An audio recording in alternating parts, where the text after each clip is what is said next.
নবনির্মিত অঙ্গনওয়াড়ি কেন্দ্রের ভেতরেই বিছানা পেতে সংসার। ধূপগুড়িতে ঘটা আজব এই কাণ্ড প্রকাশ্যে আসতেই হতবাক সবাই। অঙ্গনওয়াড়ি কেন্দ্রের ঘর দখল জমিদাতার। ঘরের ভেতরে বিছানা লাগিয়ে পরিবার নিয়ে বসবাস। অন্যত্র চলছে অঙ্গনওয়াড়ি কেন্দ্রের রান্না এবং শিশুদের পঠন পাঠন।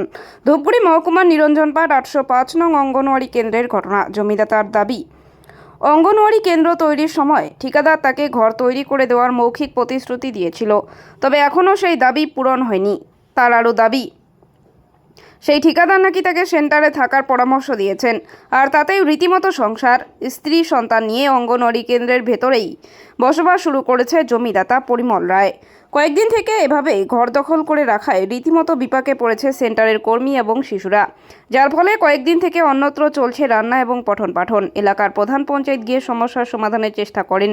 অভিযোগ, বহুবার বলা সত্ত্বেও এই অঙ্গনওয়াড়ি কেন্দ্রের দখল ছাড়তে নারাজ জমির মালিক।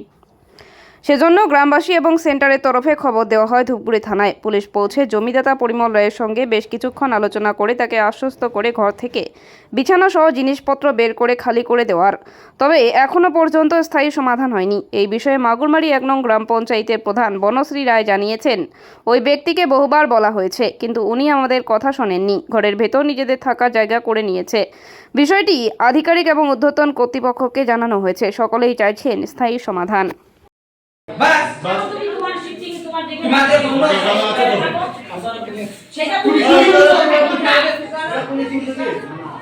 আরে যখন বানাইছে তখন তো তোমার বুঝে না, যখন বানাইছে তখন তো তোমার বুঝতে হবে। তোমাকে যখন তোমার যে এজেন্সির সাথে কথা হচ্ছে, তোমার তখনই ব্লকে ভিডিও হোক বা প্রোগ্রাম থেকে জানানো লাগাচ্ছিল, আমাকে বলছে এরকম না। আপনার এলাকায় 805 নং অঙ্গনওয়াড়ি সেন্টার, সেখানে একটা সমস্যা দেখা গিয়েছিল, এখানে রান্না করতে বা এখানে কোনো কিছু করতে দিচ্ছে না। এমনকি সেই সেন্টারটার ভিতরে মানে সমস্ত থাকার জায়গা একটা করে নিয়েছে, যার জমি। কি বলবেন? আমরা ওখানে গিয়ে দেখছি বিষয়টা, তার মধ্যে পঞ্চায়েত মেম্বারকেও নিয়ে গেছি। তো ওনাকে অনেকবার বলা হয়েছে, উনি আমাদের কথা শোনেন নাই। এমনকি উনি ওখানে নিজের থাকার জায়গা করে নিয়েছে। আমরা ঊর্ধ্বতন কর্তৃপক্ষকেও জানাইছি এই বিষয়টি, এমনকি সিডিপিও জানে বিষয়টা। আচ্ছা, এখন কি পদক্ষেপ নেওয়া হবে? এখন আমরা তো জানাইছি, এখন ওরা ঊর্ধ্বতন কর্তৃপক্ষ কি পদক্ষেপ নেবে, ওরা আসবে অবশ্যই দেখতে। আবার একটা অঙ্গনওয়াড়ি সেন্টারে এইভাবে কি থাকা যায়? এইভাবে কোনো রকম কোনো নিয়ম আছে কি? না, এইভাবে থাকা যায় না, কারণ বাচ্চাদের পুষ্টি সংক্রান্ত সমস্ত কিছুই খাবার থেকে শুরু করে ওই আইসিডিএস থেকেই দেওয়া হয়, কিন্তু বন্ধ থাকলে বাচ্চাগুলো পুষ্টি পাবে না সময় মতো। আচ্ছা, ওখানে তো তালা মেরে দিয়েছিল, কোনো কিছু করতে দিচ্ছে না, তো আশেপাশের বাড়িতে গিয়ে রান্নার কাজ করা হচ্ছে, তো এটা কতদিন থাকবে? এটা তো বেশি দিন থাকার কথাই না। অবশ্যই ঊর্ধ্বতন কর্তৃপক্ষ ওখানে যাবে, দেখবে। আমরাও গেছি। যে জমিতে আছে অঙ্গনওয়াড়ি সেন্টার, তার দাবি যে ওখানে ঘর করে দেওয়ার কথা ছিল, এমনটা কি আপনি জানেন? না, এগুলা তো অনেক দিনের আগের অর্ডারে ওগুলো কাজ হয়েছে। আমি তো তখন বোর্ডে ছিলামই না। মানে এটা কি হয় কি? ওটা তো সম্ভবত আমি যতদূর জানি ওটা হয় না। কেন উনি যে এখানে অত্যাচার করে? কি কে? ওই দিদিমণি। কি অত্যাচার করে?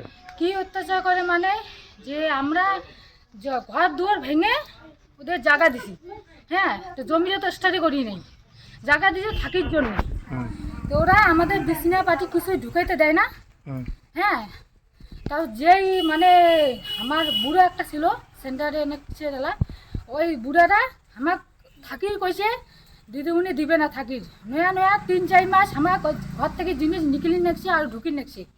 না না, সেন্টারে কি থাকার জায়গা? সেন্টারে কি থাকার জায়গা? সেখানে থাকতে পারে? আমরা যে ঘর দূর ভেঙে দিছি।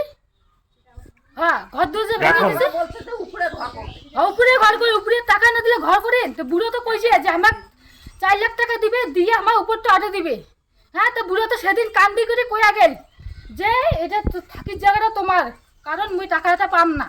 তাহলে বাচ্চারা আমার নাম বাসন্তী দাস। আচ্ছা, আপনার অঙ্গনওয়াড়ি সেন্টার কত নম্বর? 805। কি অভিযোগ আপনাদের? আমার অভিযোগ হচ্ছে কি, প্রথম দিন আমরা আসছি, প্রায় সময় চাউল টাউল নেয়, তাও কিছু বলি না। আসলে কয় বলে বাচ্চাগুলো বলে বাইরে যাও, এখানে তোমাদের সেন্টার না। তারপরে বউটাও খুব অত্যাচার করে। তখন আমি বললাম কি যে মা এরকম কেন করো? করার পরে তাকে, হ্যাঁ এটা আমাদের ঘর, সরকার যে ঘর দিছে সে তো মারা গেছে, সে আমাকে দান করে গেছে, এটা ইন্দিরাবাস ঘর। সেদিন তো প্রধান আসছিল, প্রধানের সামনে তাই বললো আর কি। দিদিমণি ঠিক আছে, পুলিশ আসি এলা কথা বলে এই থানা চলো, নাহলে জিনিস বাইর করো, হ্যাঁ জিনিসগুলো বাইর করো, ঘর খালি করে দাও, হ্যাঁ এলা এলা আমরা কথা দিয়ে তাহলে আমার থাকি জায়গা করে দাও, হ্যাঁ না বাচ্চা কাচ্চা নিয়ে আমরা করে দাও। আপনি যে এখানে ঘরটি করতে দিয়েছেন তখন কোনো আপনার লিখিত যে থাকার ব্যবস্থা, খাবার ব্যবস্থা করে দেবে এই কথাটা যে বললেন, কোনো লিখিত রয়েছে? না না ওইটা লিখিত নাই, ওই বুড়া ঠিকাদারি কথা ওইটা আর কি লেখালেখি করবো।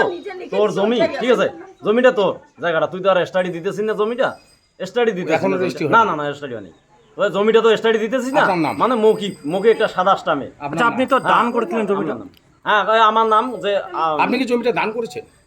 দান মানে মৌখিকে দান, মৌখিকে দান মানে সাদা শুধু লিখিত, এমনি আপনি দান না থাকলে কি সাদা অঙ্গনওয়াড়ি সেন্টার তৈরি করতে পারে? স্ট্যাম্পে কয় যে সাদা স্ট্যাম্পে কয় যে দান ওইখানে লেখা আছে, ঠিক আছে দান লেখা আছে, না হলে পরে ঘরটা টাকা পাস হবে না, টেন্ডার পাস হবে না, ঠিকাদার টাকা সে কারণে আপনি একটা লিখিত দিয়ে হ্যাঁ সেই কারণে ঠিকাদার কয় যে এটা লিখিত রেজিস্ট্রি দেননি? না না রেস্টে দেন। আচ্ছা, মানে অঙ্গনওয়াড়ি সেন্টারের ভিতর মানে বিছানাপত্র নিয়ে কি থাকা যায়, কি মনে হয় আপনার? থাকা কি সম্ভব? আর থাকা সম্ভব না, কিন্তু ওই ঠিকাদারে বলছে যে ওখানে তুই থাকতে পারবি, তুই বিছানা ঢোকা, তখন আমি ঢুকাইছি। দেখুন, ঠিকাদার তো আলাদা বিষয়, এটা যেহেতু সরকারি প্রতিষ্ঠান, হ্যাঁ, সরকারের তরফ থেকে কোনো কিছু নিয়েছেন পারমিশন? না ওইটা তো দিদিমণি কয় যে কাউকে বলতে হবে না, আমি সব। বাসন্তী দাসে বলে যে আমি সব, কাউকে বলতে হবে না, ঠিক আছে কাউকে বলতে হবে না, আমি সব, আমি যা বলবো তাই। আমি যদি বলি এখানে সেন্টার হবে সেন্টার হবে, যদি বলি এখানে সেন্টার হবে না হবে না। তো তুই বাবা যতদিন উপরে করতে পারবি না ততদিন থাক, আমরা ওইভাবে দেই। তো আমি সব কে বলছে? হ্যাঁ ওই যে বাসন্তী দাস এগুলো সব মিথ্যা দিদিমণি কথা। সেন্টার। এখানে আইসিডিএস এর সিটিপিও জানে যে আপনি এখানে না ওইটা বাসন্তী দাস বলছে, ওইটা ওগুলো আমি দেখে নেব, ঠিক আছে আমি ভিডিওতে জানাই। কিন্তু বাসন্তী তার কোনো প্রমাণ আছে কি? আপনি মিথ্যা কথা বলছেন? হ্যাঁ সব মিথ্যা আইয়া কথা দিছে। তার কোনো লিখিত আছে কি? আপনি যে ওনার সঙ্গে ওই কথা তো বলছেন? মনে করছে লিখিতটা নাই দেখে তো এখন ও বলতেছে যে মিথ্যা কথা বলছে। আচ্ছা, তাহলে তালা কবে লাগিয়েছেন? আমি লাগাইনি, ও মারছে, আমি ছিলাম, আমি সেবা দিতে গেছি, বাড়িতে আসি কি নিয়ে কেঁচা লাগছে আমি জানি না, তারপর